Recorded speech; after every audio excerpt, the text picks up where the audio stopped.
Good afternoon, students and friends from the University of Maine and the University of Maine Machias.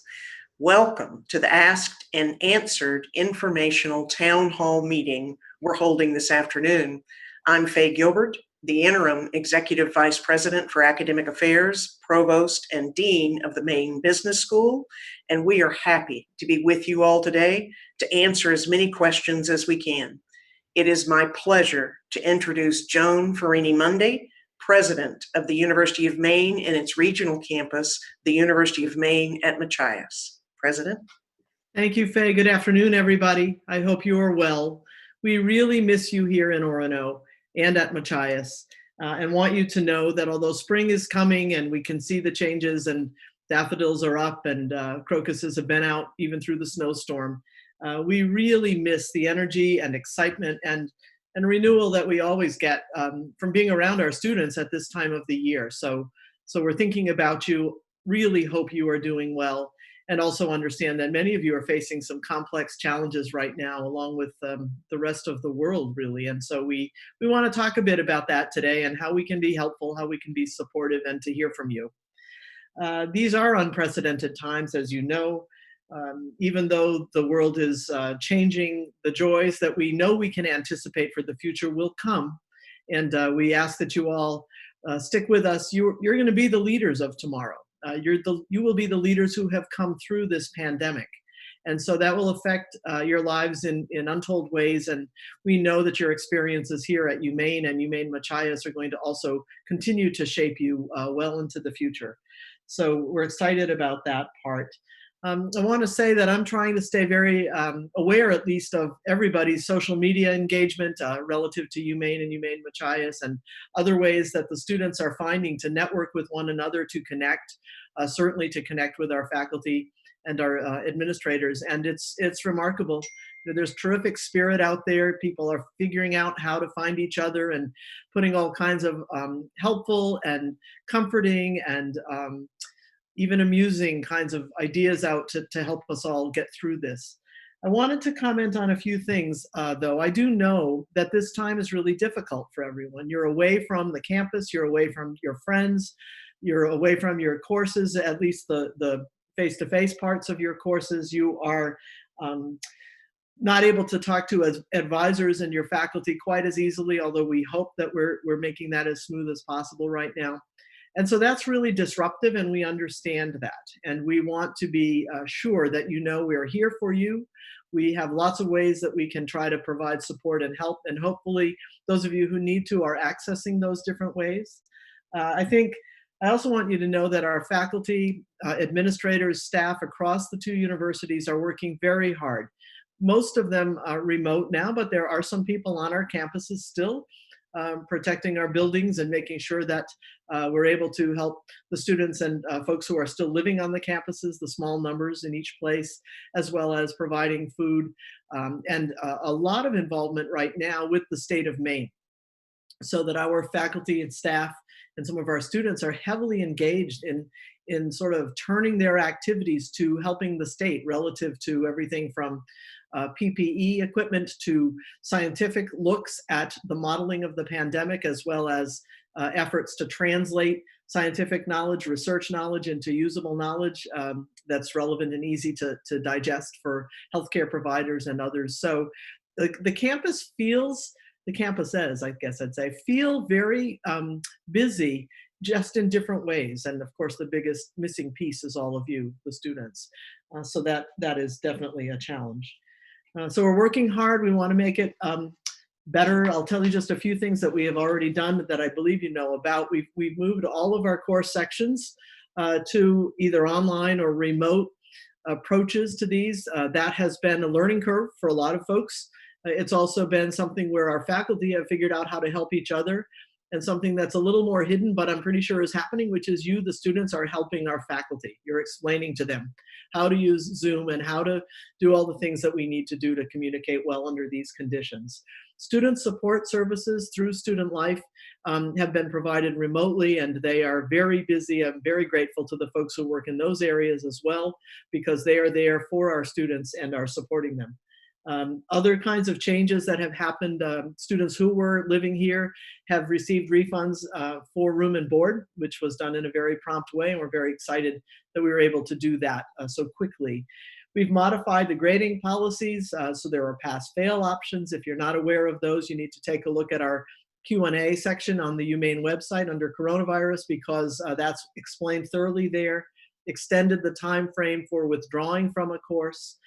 Doing a lot of outreach to students that maybe aren't as active or aren't as visible to us in terms of participating in the online versions, the remote versions of courses. So people are getting phone calls and emails, and we're working hard to be sure that we reach out to you. That's related to our advising processes, where we, again, are taking a look and trying to meet students where they are and help them. We're demonstrating, I hope, great flexibility, compassion, an interest in making sure that whatever your particular situation is, you're able to bring that to us and hopefully get some help on it. We are able to provide compensation to student workers through the end of the semester. And we have, as I mentioned, provided housing to some students who were not able to leave the campuses. So there's a lot going on, but we want to hear from you. And what I'm going to do next is introduce several members of the teams at UMaine and UMaine Machias, and I'm particularly happy that we have student leaders with us on this call as well. And then we'll move into a Q&A session. I should tell you now that you can send your questions in real time here as we go to the following address. It's umaine.alerts@maine.edu. That's umaine.alerts@maine.edu. So with that now, I'd like the panelists to go ahead and introduce themselves. You've already heard from Interim Provost Gilbert. Faye, is there more you'd like to add, or start through everybody? Okay, so now you have your order, but it's Dan next. Hey, I'm Daniel Qualls. I'm the interim head of campus and vice president of academic affairs here at the University of Maine at Machias. And Robert? Hi, folks. It's good to see you virtually. I'm Robert Dana. I'm the Dean of Students. And to reiterate what you've heard already, you're missed up here. We're waiting for you to return eagerly. And I know when you do come back, the sun will be shining even brighter than it ever has. Cody. Good afternoon. I'm Cody Vararamian, Vice President for Research and Dean of the Graduate School. Thank you. Ken. Good afternoon, everybody. I'm Ken Ralph. I'm Director of Athletics. Great. Jeff? I'm Jeff St. John. I'm Senior Associate Provost for Academic Affairs at UMaine. Happy to be here and happy to be talking with you today. Scott. Scott. Good afternoon. I'm Scott Delcourt. I'm Associate Vice President for Graduate Studies and Senior Associate Dean, and also very pleased to join you this afternoon. And Marnie. Hi, everybody. I'm Marnie Kaler, Dean of Students and Admissions here at the University of Maine Machias, and I will definitely echo that I miss seeing everybody in my office, stopping by, saying hello, adding that energy to our campus. But we're working so hard to make sure that the fall is going to be magical for all of you, and we're really excited to really reset things. So. Good. And now our student leaders, Bentley, then Avery, then Lacey. Good afternoon, everybody. My name is Bentley Simpson. I am still up in the Orono area, and I will say campus is very empty without all the students here, so I do miss you dearly. And I am the current president of the undergraduate student government. And Avery? My name's Avery. I'm the current president of the University of Maine at Machias student government. Great, welcome. And Lacey?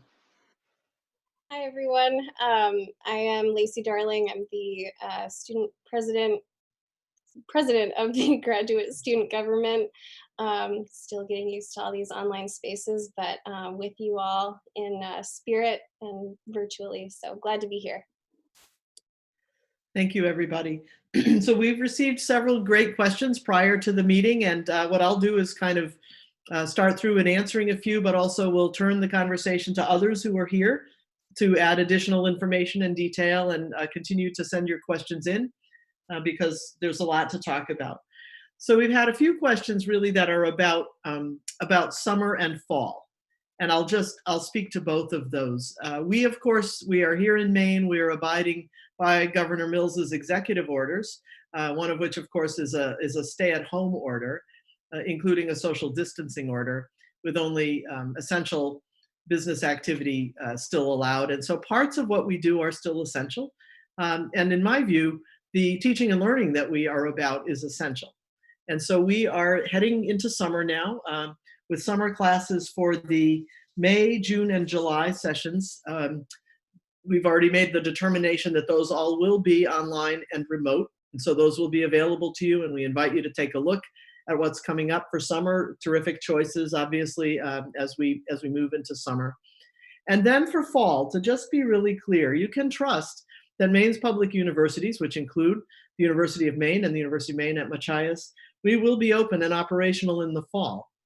We hope to be able to, and we plan right now to offer face-to-face instruction on our campuses, and we will adapt as needed depending on what the circumstances are. But fall is just such a time of renewal for universities.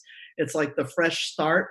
In my family, we have 3 children who are teachers, and I still would like to see first day of school pictures from them. That's how central that kind of thinking is as we enter the fall. And so trust us, we'll be here for you. We will be offering our courses. We'll be doing research. We'll be engaging in public service and outreach. We hope it will be face-to-face. But in addition to that, we're always looking for ways to best meet you where you are, and we'll be continuing to communicate about how that goes going forward. It sort of ties to a few other questions, so I'll turn to Provost Gilbert and to Head of Campus Dan Qualls to start with this. But there are questions in particular about pass-fail. Will it affect GPA? What about withdrawing from courses? What are the timelines for that? And so, Faye, maybe you could start and then see if Dan or Jeff even have more to add, and Scott. The window for pass-fail, for selecting pass-fail, should have been sent to you, emailed to you, and it's open until May 1st for you to select a pass-fail option for specific courses of the term. Pass-fail will not be part of the GPA. So regardless of your grade, it won't calculate into your GPA. If then you were to fail a class, I'm not suggesting any of you would do that. I think you're all doing much better than that. But if you were, it would not affect your GPA. The deadline for withdrawing from a class has also been extended until May 1st. So you can withdraw from the class as well. And Dan, is it the same at Machias? It is. So your options are open, and if you have any questions or doubts about whether a pass-fail option or withdrawing from a class is the right thing to do, please contact your associate dean or a faculty member or your advisor. We're here to help you make that choice if you need the assistance. And I'll just ask Cody or Scott to chime in. I'm assuming this is also the same for graduate students. I let Scott mention them. So the policy for graduate students is slightly different. The graduate faculty left the decision to make a class pass-fail up to the instructor, recognizing the fact that many of the graduate courses offered are already offered online. And so there wasn't as much of a transition to remote learning for many of the courses. And oftentimes graduate courses are smaller and more discussion oriented. And so very, very well adaptable to a Zoom format. As I said, though, pass-fail options are left up to the discretion of the instructor, should he or she feel that that was a more appropriate option. And I would just add to that we have an overarching consistent approach, which is to put students first, to be flexible, to be caring. And so I urge any student who has a question or for whom this policy doesn't quite fit to be in direct touch with their professors, because that will be the way to work those things out. There are a lot of great questions coming in. Several have to do, here's one that I'll start just because I think it's such an important question. We want to be sure we're communicating well about this. But it says, what is the advice what is your advice for current or first-year students in how to prepare and get ready for fall classes? How do we get ready amid all this uncertainty resulting from the pandemic? So those of you who are from Maine are aware that our Commissioner of Education, Pender Macon, has issued a statement recommending that K-12 schools now remain remote through the end of the current academic year. So what that means for current high school students is that the end of their senior year, along with our undergraduates and graduate students at the universities, their senior year is taking a very different shape than they anticipated, and we know how difficult that is. But we want to be sure you understand that the University of Maine at Machias, want to be able to welcome you here, our new class in the fall, with as much support as you need. And so to the question of how to prepare, one thing I would say is to watch our announcements, which will be rolling out over the next couple of weeks, about what we're trying to put together for summer that will help be a bridge in some sense to help our incoming class and also our own current students who might wish to brush up in certain areas. We're putting together some options. I'm very excited about this as a way to help be sure that students feel as ready as they can. So I think we want to encourage you to stay healthy, to work through this, but at the same time, keep an eye on the fall and know that we're going to be here. I think I'll turn I'm going to actually turn to Bentley to see if he has thoughts about this and what to add by way of advice to students about getting ready for coming back in the fall. Yeah, well, I guess this is kind of a general topic addressed to everyone, but in particular, those coming out of high school looking to come to the university in the fall. I understand that we all have slightly less structured schedules now, but it is still very important to maintain some level of regularity within your schedule, and that can be self-imposed. I find myself that some of my online classes have lightened my academic load a little bit. Therefore, I'm trying to use my extra time to just delve into those niches of the little areas that I find interesting within my academics that make it easy for me to learn in a time when the instruction isn't as personal. You might have a little more free time on your hand. Make sure you're still taking care of yourself, but dive into the things that you're interested in so that it's still easy to continue learning. And it doesn't have to be just the spring or just the fall, but kind of blend that throughout the summer and make sure that you are continuing to better yourself and continue to prepare academically and mentally for coming to the university. So I suppose my key point I'm trying to drive home is make sure that you have some level of self-imposed regularity within your schedule. Avery or Lacey, anything to add to that? I was just gonna add a little bit more to that. And definitely try to stay away from any possible distractions. It's very easy to get distracted on things. So if you can, just make sure you do that. That's all. Yeah, I just want to echo also what Bentley said and Avery said. That sort of self-imposed regularity is so key to any sort of success.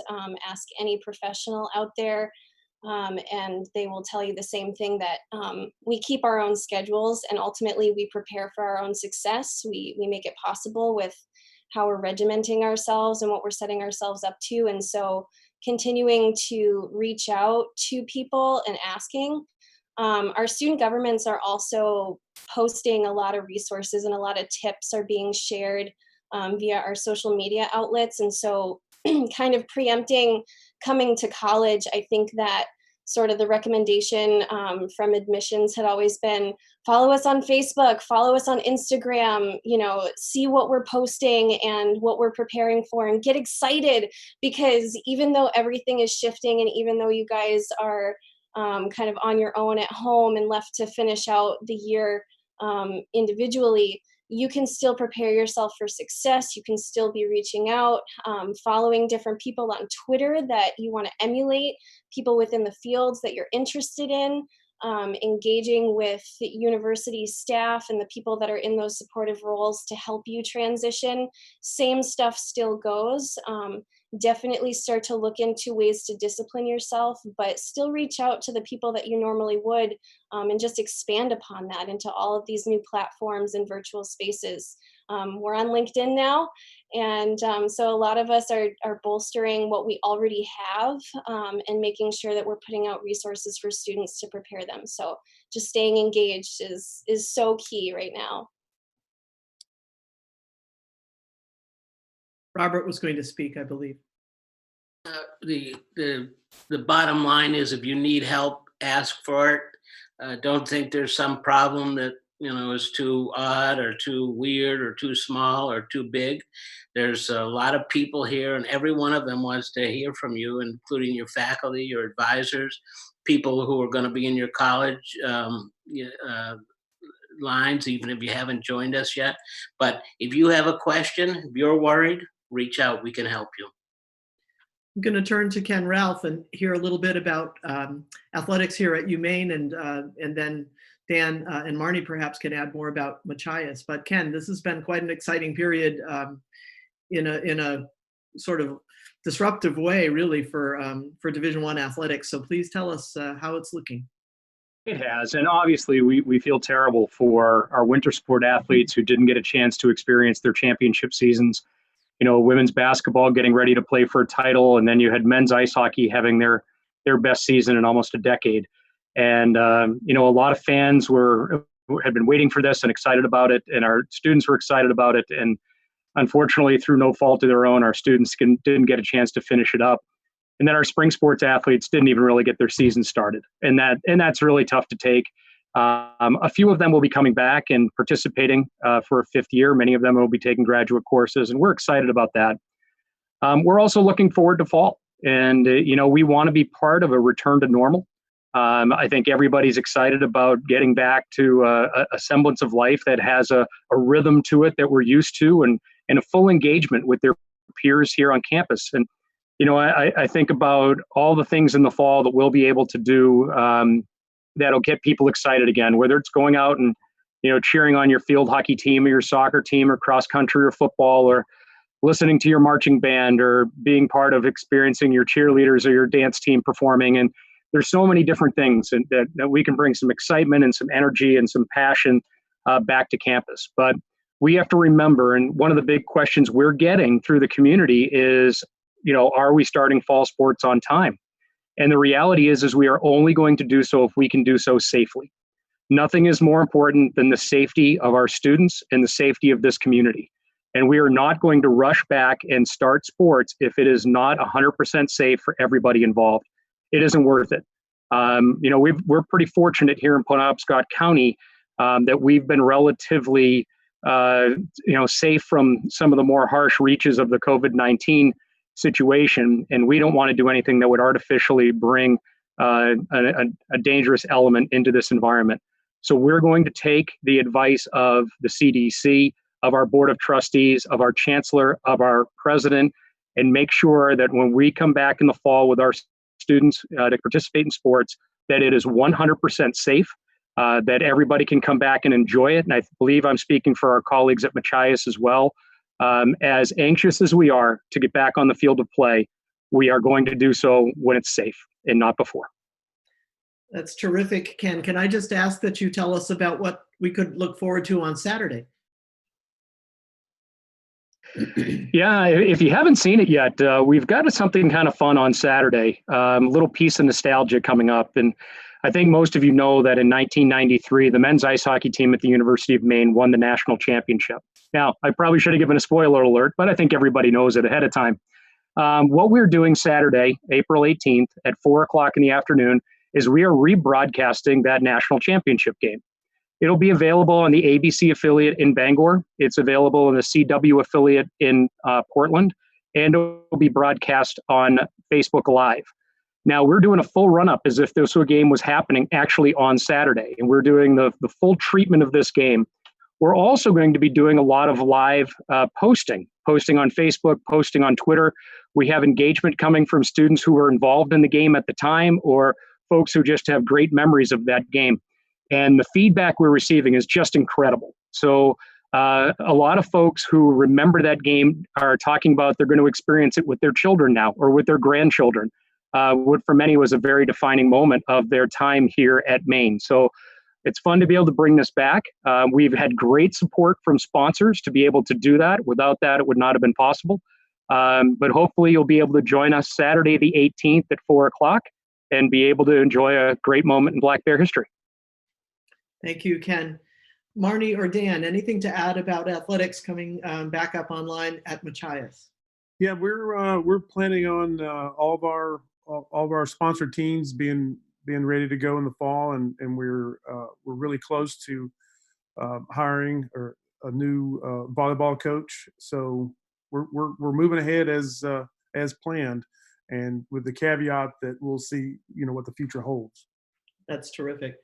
There are 2 or 3 questions about graduating seniors. I'll just divert to those, and people have been sending me the answers, so I will also take care of that. But I'll alert Cody and Scott, a couple of questions now coming in about research, when undergrads and grads can get back to doing research on campus. What about advice to grad students who want and need to get back into the lab and field? These are very big challenges for everyone. But back to commencement, first of all, really need everyone to know how excited we are to be finding a way to celebrate the achievements of our 2020 graduating students. So a number of plans are in place and moving forward. A class of 2020 Student Recognition Week will be held here in Orono, and we'll turn to Machias in a moment for their additions to this. And then we are making plans for an in-person commencement ceremony to come later when all the conditions are such that we can bring everyone together. Student Recognition Week is May 4 through 9, and we'll have a variety of events associated with it. You can find out about it at the website umaine.edu commencement, and there are suggestion boxes there for you to add more. I also would say that you will be able to get your cap and gown from the UMaine bookstore. The website is bookstore.umaine.edu.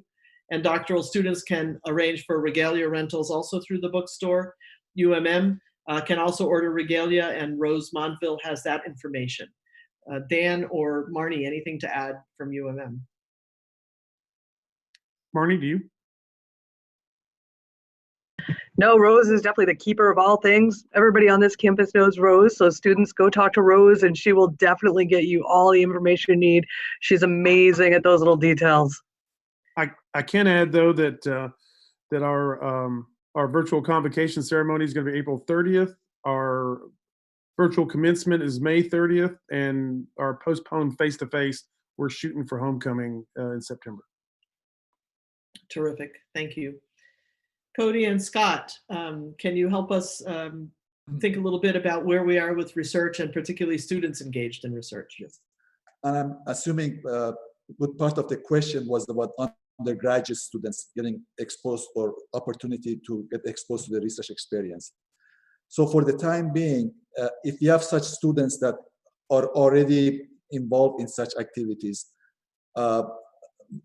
as far as I know, most of our research efforts, even though a good part of it is done remotely, they are still ongoing, and our faculty researchers have found ways to kind of really continue those projects, and as part of that engage both graduate as well as undergraduate students. So my advice is that the students should really work with their faculty advisors, for the present time. In terms of what happens for this coming summer, we anticipate that at least for the first part of summer, things are going to be again done remotely, and one thought that comes to mind is that if for students don't have any leads as far as, what are some opportunities coming up, my advice is for them to contact our Center for Undergraduate Research, or CUGAR, and they have like a listing of what programs and opportunities are available here with us at the university, and how the students can apply and kind of get engaged with those programs.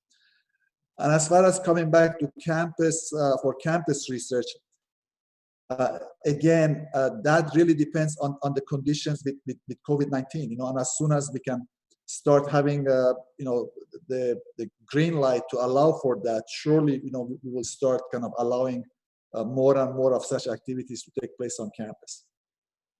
It's been very challenging, and Cody's office and colleagues have provided really good leadership here because, as you probably can imagine, and many of you might be even involved, much of the work we do here at the University of Maine involves field research, involves getting out into fields and streams and rivers and lakes and forests across the state to gather data, often at this time of year, to continue to maintain trends and to understand how our environment around us is behaving in all kinds of dimensions. And so we've had to put some fairly stringent guidance out for how and under what conditions, which are very limited, that can continue. But we're all eager to see that move forward. And so it's very much on the front of all of our minds, I believe.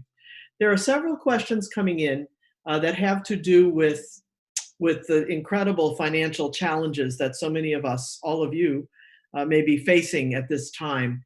And so I wanted to take one that's particularly about the federal financial recovery packages and stimulus and sort of allocation kinds of legislation that's happening. So last week, the University of Maine system did receive initial guidance from the US Department of Education about the allocations that will be coming our way from the Federal CARES Act. So this is the first of the pandemic federal support acts.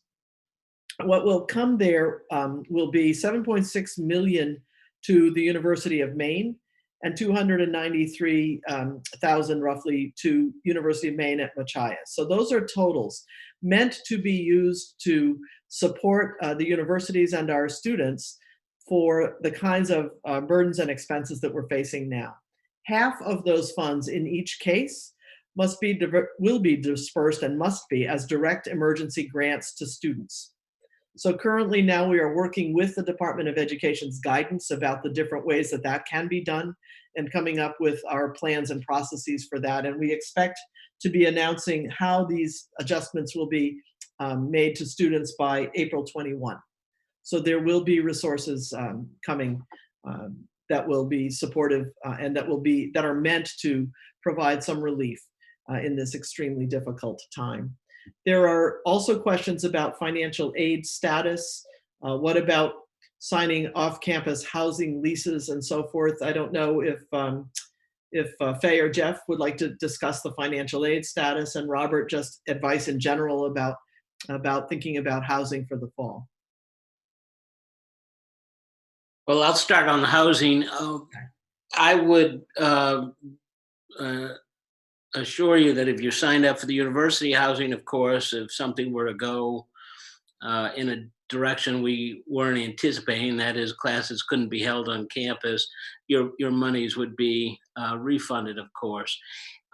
Living off campus, before you engaged in a lease, I'd certainly negotiate with your landlord and get some upfront in writing standards stated and expectations, because as you know, many of the places off campus are 12-month leases, and if you can't occupy the facility, it could be quite costly. I'm not suggesting you don't do it, but you do have to talk to your landlords. I'll just turn to our students to see if they have additional comments on that particular point, and then back to Faye. Lisa, do you want to go first? Sure. Yeah, so one of the things that the graduate student government recently created is a Facebook page to compile postings for people. But there's ongoing conversations with landlords in the area. There is advocacy work being done to kind of work with Orchard Trails and other organizations where students rent from frequently. I know that the town is holding discussions to kind of get people all on board. Those are things that maybe campus administration could consider directly joining with in an effort to advocate on behalf of our students. I don't think there's anyone on this meeting right now that would be opposed to doing that, just kind of being a part of those conversations. But I do know that student to student, we are trying to share resources as much as possible as far as what's available, things that are changing, what to ask for, going into these conversations with landlords, kind of with your eyes wide open, what you're getting yourself into. But we're here for you on those ends. And I would just like to highlight something that Dr. Dana kind of touched on, and that is that a lease is still a legal contract. So a lot of landlords, in my experience, are really open to negotiating. I've done a little bit of work on the side with landlords in the local area, and they're people too, and they're open to negotiating. So, just be upfront. This is all very trying times, particularly with some of the private landlords around here. There's a little bit more wiggle room for negotiation. But aside from that, one thing I wanted to just mention in this town hall meeting is that the undergraduate student government has put funding aside for stocking the Blackberry Exchange on campus, which is the food pantry on campus. So we don't want anyone worrying about food insecurity at this time. I understand that housing is a bit more of a bigger problem, but food can very quickly run out of the cupboards. So if you're feeling scarce in that regard, feel free to swing by the Blackberry Exchange on campus. But again, as far as the off-campus housing, you ultimately have to weigh the pros and cons and do what's best for you. But with communication comes understanding, and a lot of the landlords are very receptive to that. Avery, do you have anything to add?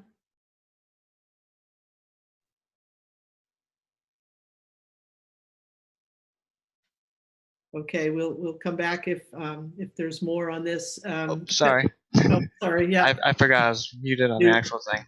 Okay. So currently we do have some students who aren't able to go somewhere on campus, a small amount of us. We're currently here, and then there's a lot of people who just went home. With the area itself, it's smaller, so it's kind of hard to, get that stuff going for that. But there's a new application for housing for the fall if things stay the same.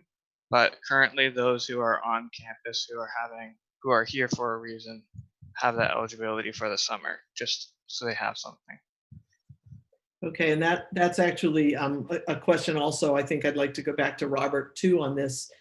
The question is, will students working on campus or international students be able to continue to live on campus this summer?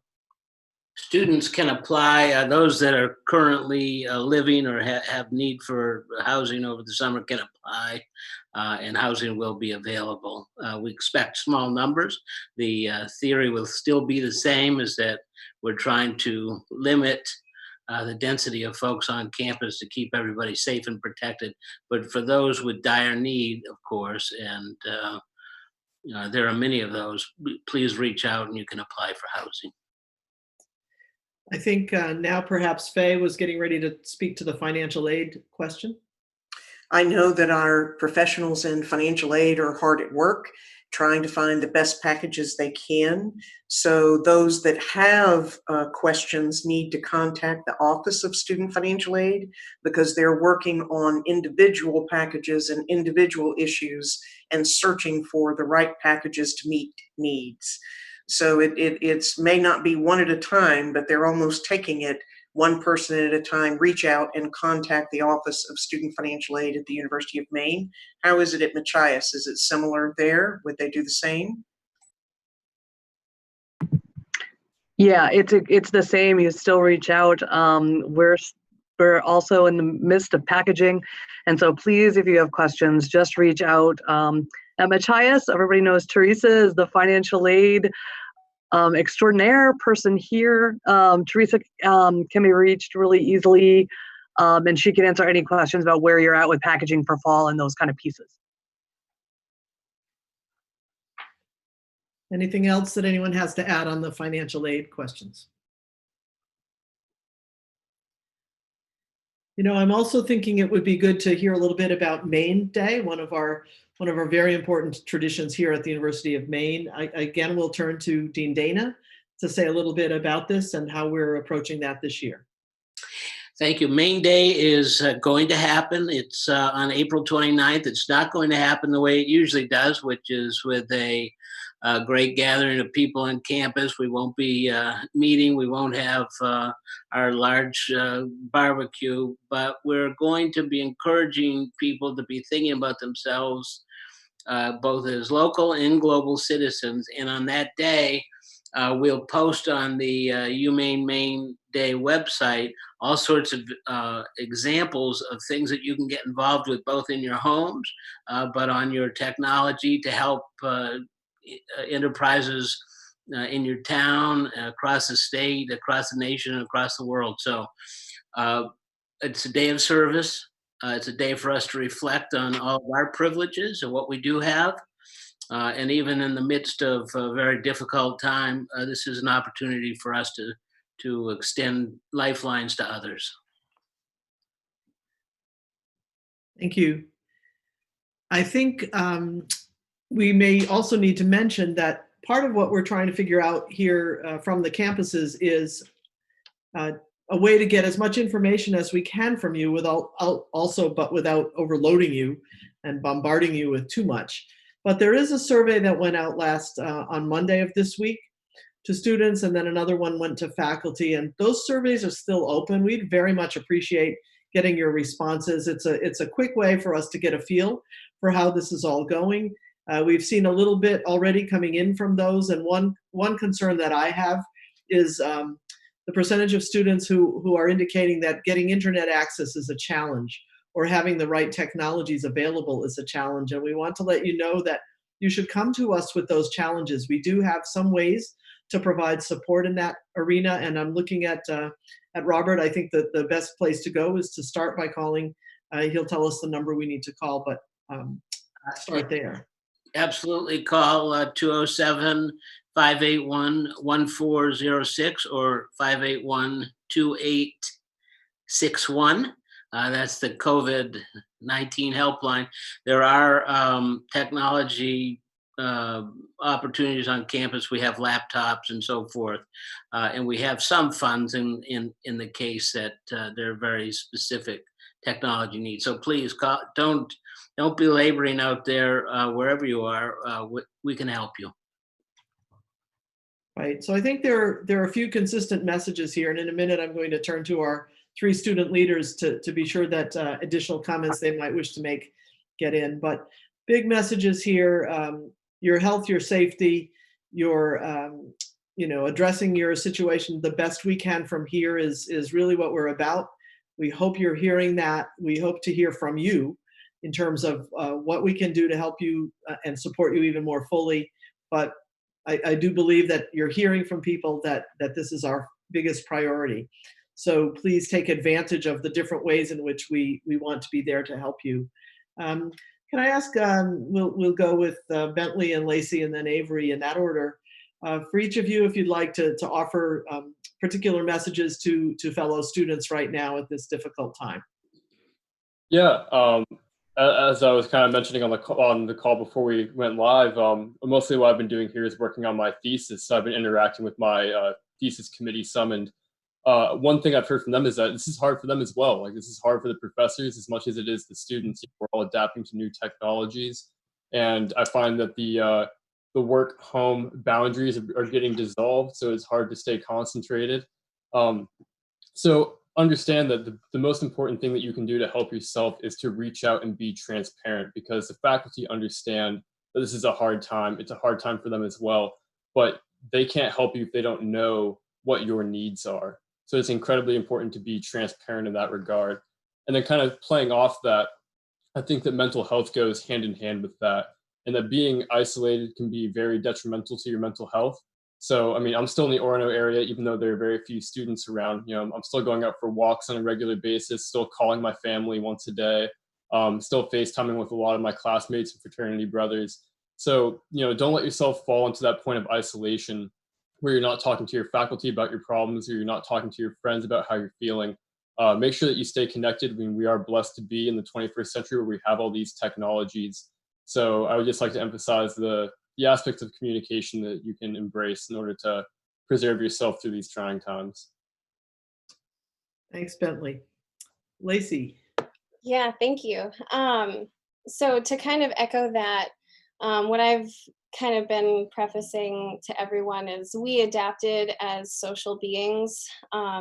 So the fact that we are all in social isolation right now goes against our human nature, and we're all struggling with it. In addition, we're all learning these spaces kind of quickly, suddenly, and all at once, having to shift to forming different spaces for different things and learning how to integrate our lives with them. And we're all struggling with it. And so giving ourselves permission to not do it perfectly has been one thing that I've been telling a lot of graduate students, because our population of students, we're not just students, we're also, in many cases, we are the ones TAing classes, we're the ones responding to concerned students' emails, we're the ones that are kind of assisting the university and also learning these technologies and being tools for professors and for campus officials to getting information out to students. And so with that comes a lot more burden for us, and we're all in it together. I tell people, take things one day at a time, one thing at a time. Give yourself permission to not be the best at it, because I fumble in every single GSG meeting that I facilitate. The controls are never fully unclunky, and we're all getting through it one day at a time. The one thing I wanted to make sure that students know is that we actually just today passed through that we're going to continue to serve students all summer. Our Senate meetings are going to continue through the summer. We're going to come up with the schedule as to what that's going to look like, but we're going to make sure that we're engaging with students on a regular basis throughout the summer, that advocacy efforts do not stop. We're going to continue to work with and negotiate with campus administration on things that are related to graduate student concerns. And we're here for you all on our social media outlets and every other virtual interface. And so, to echo again what Bentley said, continue to engage. It can feel overwhelming sometimes to come onto these online spaces, but I feel better every day that I do it. The more comfortable I get, it gets into a kind of routine where I set myself up. I've got my coffee, I've got my hand lotion, I've got my my notebook, and anything else that I need in order to be successful. And I prepare myself as if I'm walking into an office when I come into these spaces. And so some of that is just stuff that I've been reading. So turn to your online spaces and Google and other student resources that we have and that the university is putting out, and just keep engaging. Thank you, Lacey. Avery. Yeah, so one thing I want to stress, definitely, keep in touch with your teacher. If you're live in class, talk to them. Some people in one of my classes were mentioning about how since everything went to online, it was a lot harder for them. They felt overwhelmed all at once because, they just go from in person to all online stuff. And if you tell the teacher that, at least, and I assume this is the same at Orono, they will take that into account. They'll work with you on that because it's just as hard for them as it is for us. And they are willing to work with you on that. Also, with all this, definitely do want to get outside. You can get a little stir crazy if you're cooped up, and it can get you away from looking at the monitor. So, Great reminder. Very good reminder. I'm going to do a quick round of everybody that I can see here on this call for last words or thoughts. We do have a new question coming in from an incoming new graduate student. So welcome to the University of Maine. We're excited to have you. And you have a specific question about getting started at the Darling Marine Center. So my advice would be to call the director there, call Heather Leslie, and talk to her about their schedule and their plans, and she'll help you get on board. Thank you. Okay, so I'm just going to sort of randomly call on people, I guess, a bit. Jeff St. John, last words or messages for our student town hall. Just one piece to add about the updates that the president and provost shared about student financial aid, and that is that our director of student financial aid, Connie Smith, is very interested to know about any students who've been adversely affected by COVID-19. That's defined very broadly. So in addition to the normal packaging and updates that student financial aid does, that office wants to know, needs to know, and will help you with any dimension of COVID-19 that has been difficult for you. Please reach out to them and talk to that staff as you try to get a sense of where your aid stands at the end of this semester and going forward with your UMaine or UMM career. Great, thank you. Ken. I think the biggest thing I can just say is please take care of yourselves. We want you to come back to campus with a lot of energy and a lot of passion and ready to go. And that doesn't happen if you don't care for yourself physically and mentally. Take care of your families, connect with your friends. We're looking forward to having you back on campus. Thanks. Cody. I just want to mention that the graduate school is open for business. We are available to assist our graduate students as best as we can. We still have many programs and services that are in place, and I would like to invite my colleague Scott Delcourt maybe to give us some examples of that. Sure, Scott. Yes. So to echo things that Cody said, we do in the graduate school have all of our office staff working remotely, but very accessible both by email and by phone. We have a standing Zoom chat every 3:30 in the afternoon for any graduate student that wants to join us that has specific questions or needs specific guidance on an aspect of their graduate study or their research. It's difficult even in this, as Lacey was saying, we are social and we miss being physically together. But it is remarkable to see how working remotely and learning remotely, things do continue on. I was looking at the graduate school calendar today and was very pleased to see dozens of thesis defenses being scheduled remotely, some that have already taken place, some that will be taking place over the next couple of weeks. And we look forward to celebrating all of those successes when we are able to recognize our graduates. Great, thank you. How about Dan and then Marnie, the Machias perspective?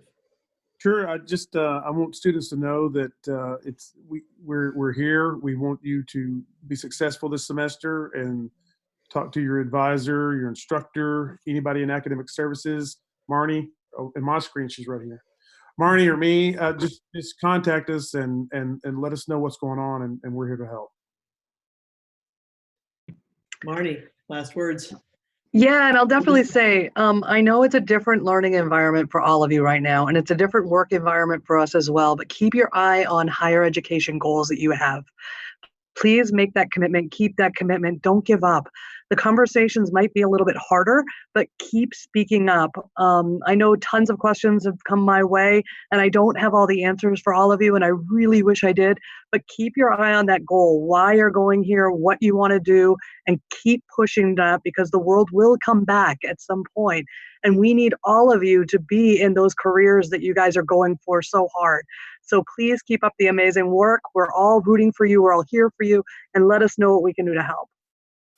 I'm just going to chime in as I'm seeing other questions coming in. You're hearing this repeatedly, folks. So if you have an issue, and I know there are people who face very serious financial challenges in addition to everything else that we face around this pandemic, between anxiety and stress, caring for ill family members and friends, being ill, all of these are enormous stresses. So on the financial side, we can't urge you enough to be in contact with folks at your campus, at Machias with Marnie or Dan, at UMaine with Robert Dana. They'll put you in touch with the right people to try to address your challenges. And I do want to clarify that the CARES Act, the student portion of those monies goes directly to students. And so that is how that will be dispersed, and stay tuned for exactly how that will work. That will be some help, but we really want to know your situation and give you different kinds of advice depending on your circumstances. Okay, any of Lacey, Bentley, or Avery, any last words?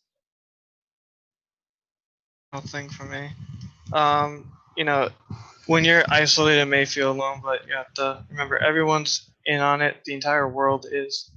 And just keep in contact with your friends if you're feeling separate from them. Like my friend group has a group chat, and try to help you feel less isolated. That's great advice. Bentley, Lacey. Yeah, I guess I'll jump in right here. I just want to reiterate that the BlackBerry Exchange is being stocked on campus. That's one of the big things that student government's working on. A lot of our other functions have kind of slowed down. So if you are in the Orono area, please feel free to utilize that. And then the last thing I'll say with regards to mental health is student government is looking into doing a sort of remote mental health service, whether that's a program like BetterHelp or Talkspace. So we're in conversations with Doug Johnson, head of the counseling center, about that. But in the meantime, I will highlight that organizations like Talkspace, a lot of them have provided like a month of free service through their app and things like that. So in addition to being in communication with your friends, there are apps out there and mental health providers that have the ability to provide like mental health services remotely for free during this pandemic. That's great. Lacey. Yeah, President Farini Mundy, I just want to take a minute to thank you and all of our other administrators before I get into kind of what I want to address to students.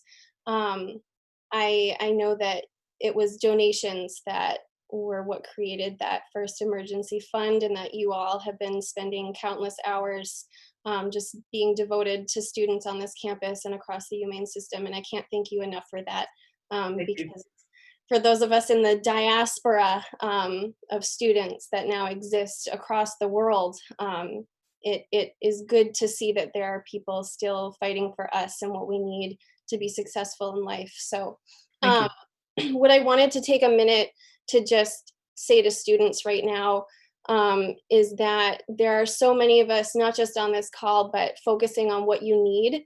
And it's really hard to ask for help. But there are multiple forms now that are asking what it is that you need, and it's important in terms of how the university targets its resources. So it's not just about you when you reach out.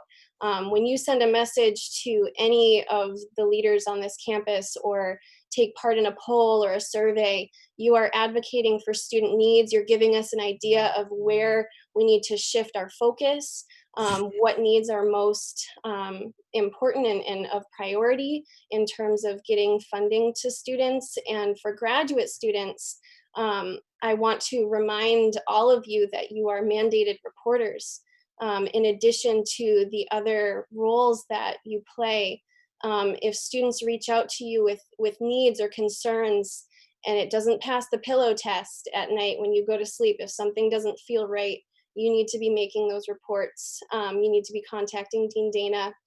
We're all in positions of more leadership on this campus and across the UMaine system than necessarily undergrads. And so we facilitate conversations with students, we talk to them, and some of those students might not be confident enough to express those needs themselves. That is our job to do.